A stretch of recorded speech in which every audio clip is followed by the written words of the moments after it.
What happens when you, uh, especially when you're making a science fiction film, but almost any film, you're working with limited resources, and you're constantly sort of bumping up against the technology that you have.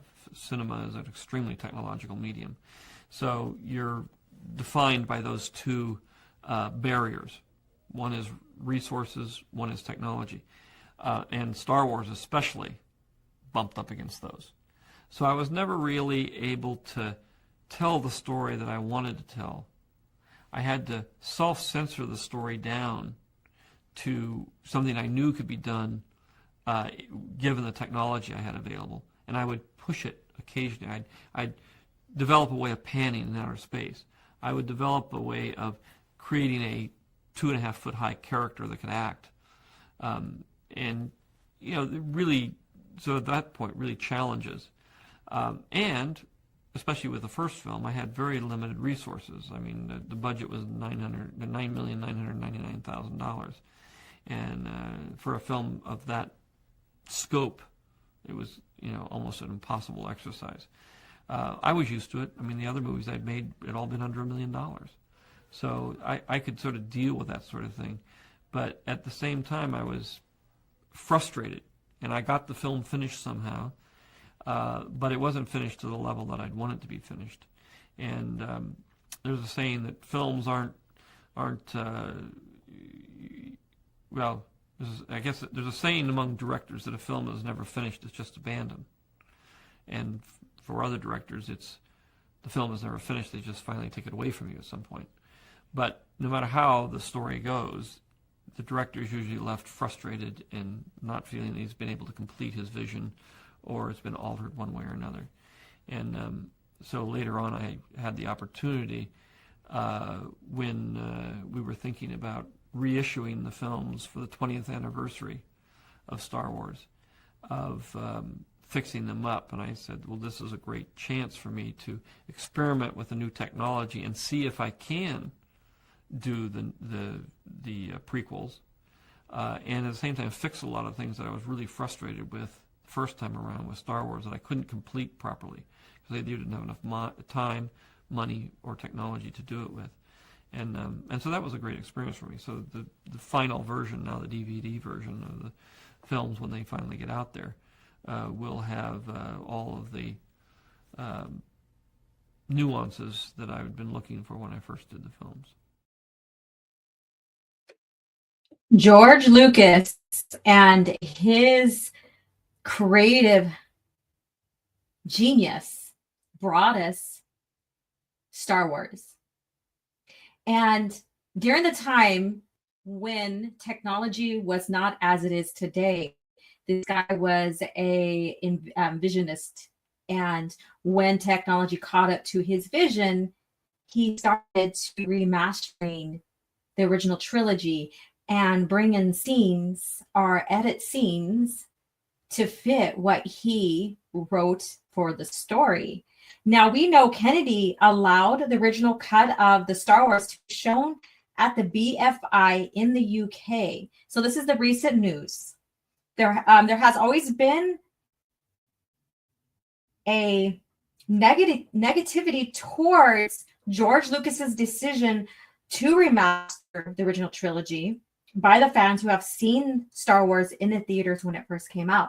We know all about this. We fans have debated amongst each other, especially as original trilogy fans, have debated amongst each other about the special editions, on how the remastering and even the scenes may have been a good thing or not. Now, we can still debate here, not what this is about. However, I know you guys will share in the comments down below. And I'll go ahead and pull up the slide I made here, and let's go ahead and make it bigger here. This is something that George Lucas wanted to give us his story, how he's seen it, how he written it. Now, seen it versus his writing it, we will never know what's in the great mind of George Lucas. However, he continued to share all the way up to the PT era, where he added in the ending scenes of the victory of the defeat of the Empire in Return of the Jedi. That is nothing new at all. He wanted to give us this continuity, the vision in his mind. And like he said in the video I shared, a director or a writer or the envisionist of the stories never fully are finished or feel finished if they haven't been able to share the scenes, the stories, the way they see it in their mind, right? And I want to share this with you. This is by Rick McCallum, and this episode 1 DVD press conference in 2001. And one of the greatest things about doing the special editions was we were able to go back and do the original Star Wars A New Hope exactly the way George wanted, the way he had written it. Whether people like it, it didn't matter. It was his movie, and he couldn't make it when he first made it because there were so many compromises he had to go through. So this is by Rick McCallum, and you can find this interview in the special the episode 1 DVD press conference from 2001. What do you guys think about that? This goes back to George's vision, what we just talked about, what we just heard from George in the beginning of the video. Now, we know that this viewing was announced back in April 8th, 2005. And it's not a new development. However, the viewing already happened, so people are discussing it. And they're also discussing it as if this is the first time they heard about it. Maybe they have, but if they would have done their homework, which I am very adamant about researching before you go back and talk about something. Yes, I do make mistakes myself. I'm only human. So this right here, and I have the source right below it. And this is from the BFI.org. BFI Film on Film Festival lineup includes original release print of Star Wars and Twin Peaks pilot episode with special guest Kyle MacLachlan. The festival opens with a glorious dye transfer original British release print of Star Wars. So this is a dye transfer. So this means that this is something that probably has cut there that probably was meant to be done before even the original was seen in theaters, right? And we will close with a pristine 35mm print of the original US pilot episode of Twin Peaks screening for the first time ever in the UK. So this is something that was, again, shared back in April 8th, 2025. And then so Screen Rant picked up on this viewing, and they did an article. Now, you know, Screen Rant is basically a go-to for cringe factor, right? So Screen Rant, original edited Star Wars first print screened for the first time in decades, introduced by Kathleen Kennedy. So they're saying it's first time in decades, excuse me. But this is the dye transfer. I don't think they shared the dye transfer in theaters for the first viewing towards fans of the original Star Wars before the special editions come out. So I think that maybe people are confusing what the first print is and versus what was really seen originally in screens for the first time when Star Wars debuted back in 1997. Of course, Kathleen Kennedy is the one who introduces Star Wars, basically this die-cast film view of Star Wars. And I'm going to get into more about how I feel that Kennedy, what Kennedy's doing here, and we'll get into it right here. So this right here is the continuation of the article from Screen Rant. I only did screenshots of what I want to present here to you. You can read the whole thing if you want to on Screen Rant. Lucasfilm boss Kathleen Kennedy has personally introduced a unique showing of the first print of Star Wars from 1977. So print, this is the die-cast print or whatever. George Lucas always considered the Star Wars movie something of a work in progress. And again, we already listened to that in the beginning of this film or this video.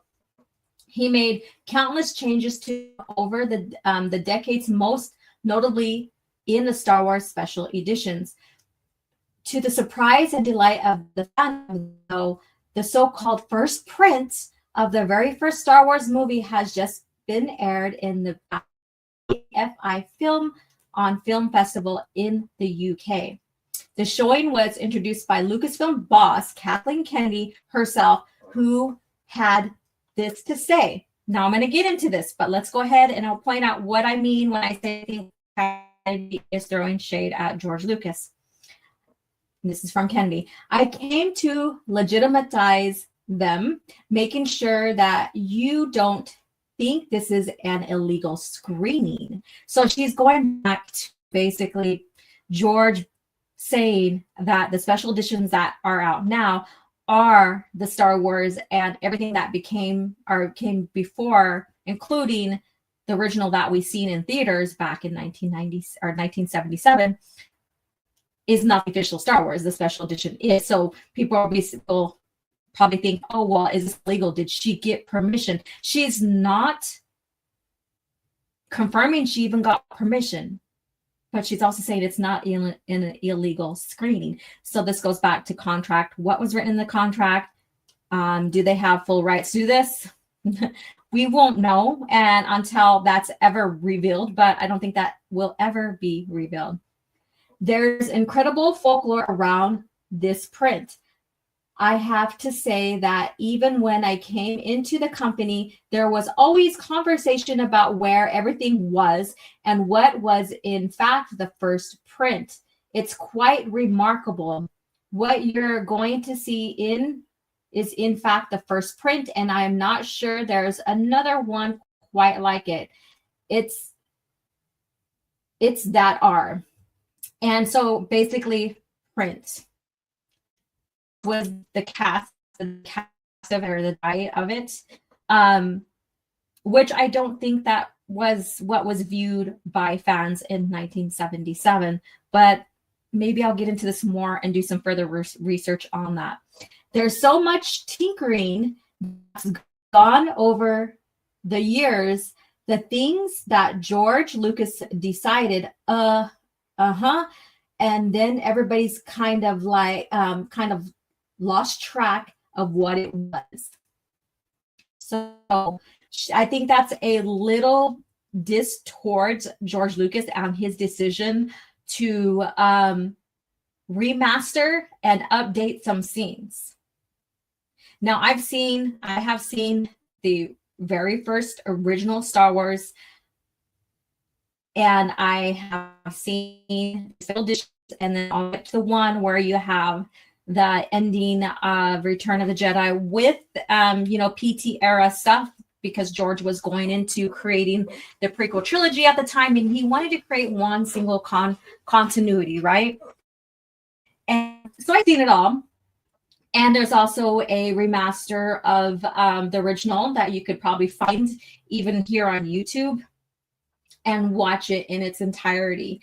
And I don't know exactly the full title of what they call it, but it's a fan remastered of Star Wars.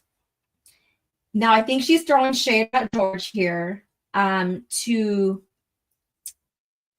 bring up conversation and topics that us fans have been talking about for a very long time, with the remaster of the special, or with the special editions versus the original, and how there has been negativity. There has been this debate on what is better, and a lot of fans, not a lot of fans, I don't take that back, but there are fans that hate George Lucas for the simple fact that he made the special editions. So I think she's throwing shade out to him because of that, and saying that, Lucasfilm at the time doesn't know exactly what was the original or not. Well, I mean, it's all there. It's all there. It's not hard to fully see the difference whatsoever. So I'm going to go to this MSN article, and this one right here caught my eye when I was doing research for this video. Star Wars looks terrible in screening of long lost original 1977 version. Wow. So this person here, James Hibbard, has seen the viewing, has gone and seen the viewing, and he thinks it looks terrible. So let's see what he has to say with that. So, and the results. Attending the film critic from the Telegraph admitted that an unaltered original looks terrible by modern standards. So they're basically saying it looks terrible by modern standards. So this goes back to George Lucas making sure his movies stand up to the test of time and remastering them, and then also, doing a little bit of edits here and there, like Greedo versus Han shot first. That's the biggest controversy in this debate among fans. George changing that. And I think that's the major one that is always brought up, right? So that diversion, that version of Star Wars, the unaltered original, I guess you can say, as said here, looks terrible compared to the modern standards. Well, understandably tend to focus on Lucas's most intrusive creative moves, adding the jarring CG version of Jabba the Hutt, having Greedo shoot first, stuffing distracting features into Mos Eisley. The amount of subsequent polish and tweaks over the years is so extensive, many aspects of the original look just as noticeably fake as the egregious CG. So they're giving shade towards George here about his decision of remastering and making it better quality so it can stand the test of time in a sense. And mind you, this could be something that they've noticed before. I don't know. This person didn't say in the article that they have seen the original in theaters back in 1977. So there's no comparison with that.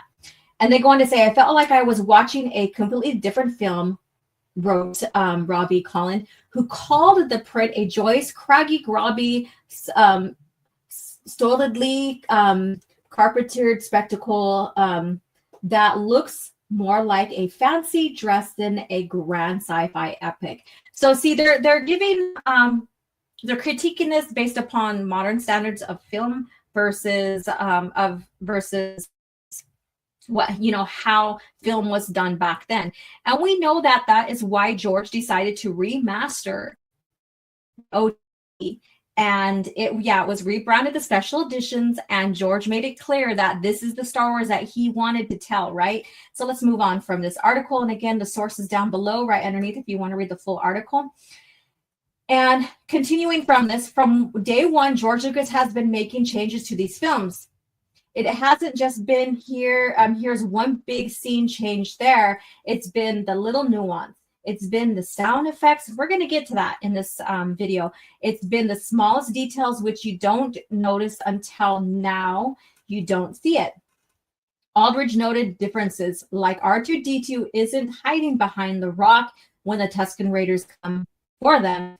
There are also so many little, I noted in the cantina, there's been cleaning up by James Earl Jones's voice as Darth Vader. So a lot of things, like I said, there's a lot of things that George did now that technology has advanced through Lucasfilm, basically, because he's like basically a trendsetter, if you want to call him that. He's a visionist, all of that. And he has changed the film industry and how things are edited and all of that. And so he used the technology, the advancement of technology, to clean up his movies, which is not a bad thing, really. It's not a bad thing. So let's go on here. So here are some things I'm going to point out and talk to you guys about. And one of the notable changes, basically, that Kennedy has basically said, and we know this already, is that George has been making changes from the start. And by time, just before Empire Strikes Back aired, is when George decided to label the movies in an episodic way. We know that. And that's just a title change. That's nothing really big to even, I guess you could say, have an argument or a debate about. But this source is from the Making of Star Wars online that I have, and the source is right there below. George Lucas completes 2 more drafts of The Empire Strikes Back. It was at this time that the story looked darker tone and ended with Han Solo imprisoned in carbonite. And by this time, episode 2 was changed to episode 5. And so George always had the vision of it being this series of movies, telling each chapter, each episode, telling the story, continuing the story. And this was back in late April 1978. And I also have Star Wars magazine that goes further into talking about the remastering of the original trilogy. And starting from the very first one, I don't have all of the copies, so I went ahead and I have the magazine number 5, the remasters of the universe, and we'll get into this before we start closing out.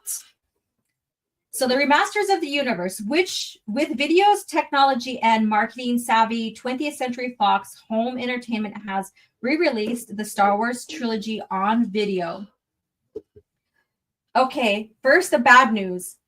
After January 1996, the original version of the Star Wars will no longer be available for sales on home video. So anything prior to 1996, if you have the copy of the VHSs, you do have copies of the original version. And I would say that would be a keepsake and hold on to that, right? And I think we all know that. And again, we've been through this debate on original versus the remasters or the special edition. Now, before you jump into a Sarlacc pit, listen up. The good news actually is great news because Star Wars, along with 2 sequels, have been digitally mastered by THX and now feature stunning superior picture and sound quality. It's part of the Star Wars trilogy relaunch and an innovative undertaking by 20th Century Fox Home Entertainment designed to introduce the saga to younger audiences while rekindling the interest among those who grew up with the films years ago. So I'm going to go ahead and read them. And these right here, I could not change to put them back so that you could see them and they're not sideways. So I just left them as is. So Lucasfilm's THX digital mastering has been used on dozens of Laserdiscs over the past 2 years, including Star Wars Trilogy. However, the trilogy is the first VHS application of this technology. Our objective was making these films look the way they did when they were originally photographed, says David Chenol, principal engineer at THX. The things about the films transferred to home video years ago is that they weren't true to the originals. The colors were wrong, and in some scenes, the lighting was so bright that it looked like daytime, even though it was supposed to be nighttime. THX has allowed us to correct that. Thanks to THX, viewers also will hear as well as see a difference. Essentially, we've created new soundtracks by reassembling the original music, sound effects, and dialogue while adding some new sound effects, says Shunel. There is a clearly audible difference. There's much more bass and a wider dynamic range in the new soundtrack. If you rent or buy the new cassettes and you've got a stereo VCR at home, you'll notice the difference. So they're going into, remastering the sound and giving fans the bigger picture through sound, through visuals, correcting things that they couldn't have done in the original filming and the original editing of the OT, right? And this cannot happen without George's permission. We know that he is dead on serious about his own stories being told and seen and felt the way he wanted them to be seen, told, and felt, right?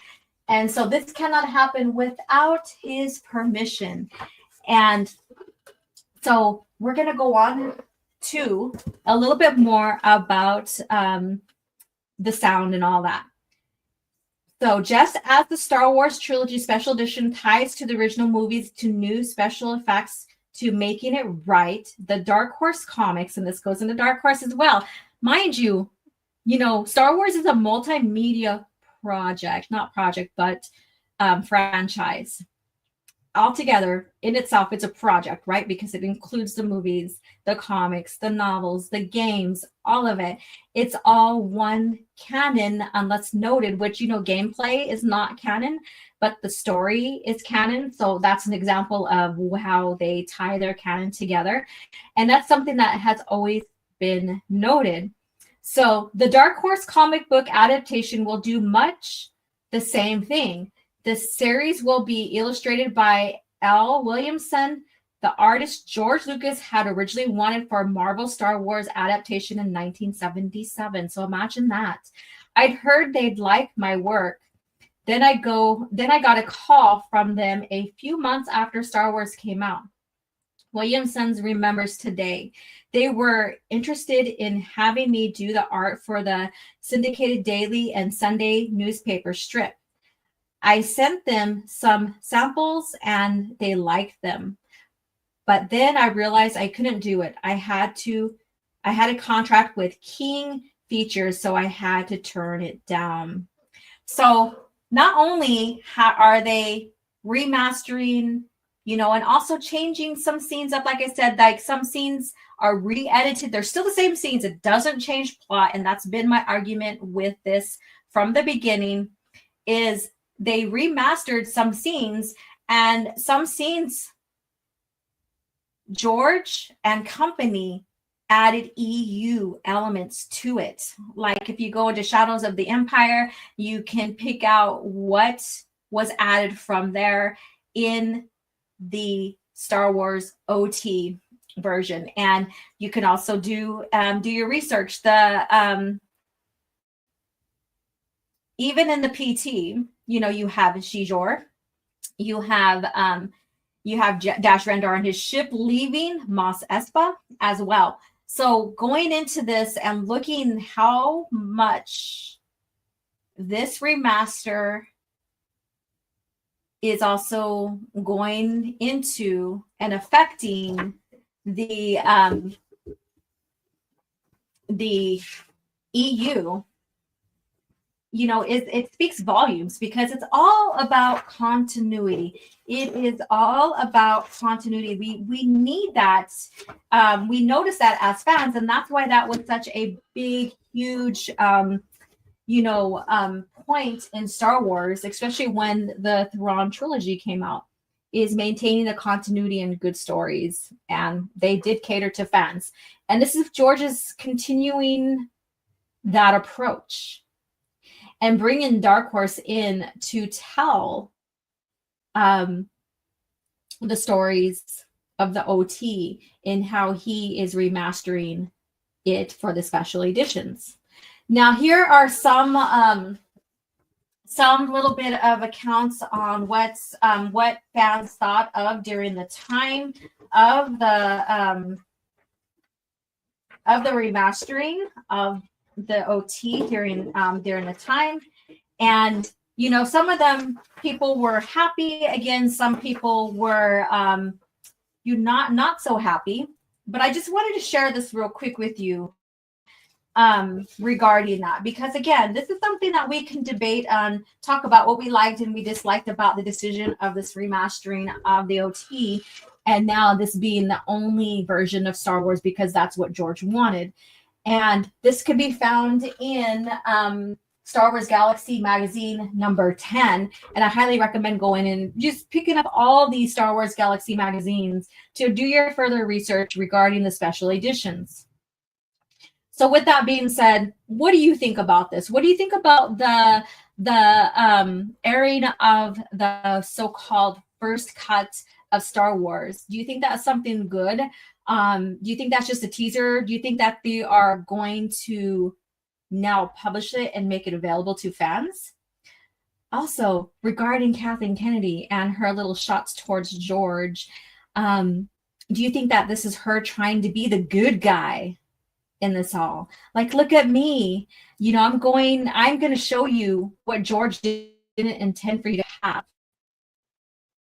And he only wanted you to have the special editions, and everything that came before is lost, because we can't piece it together. But here you go. This is what we think is the first cut, and we're going to give it to you. So do you think this is a little diss towards George? Let me know in the comments below.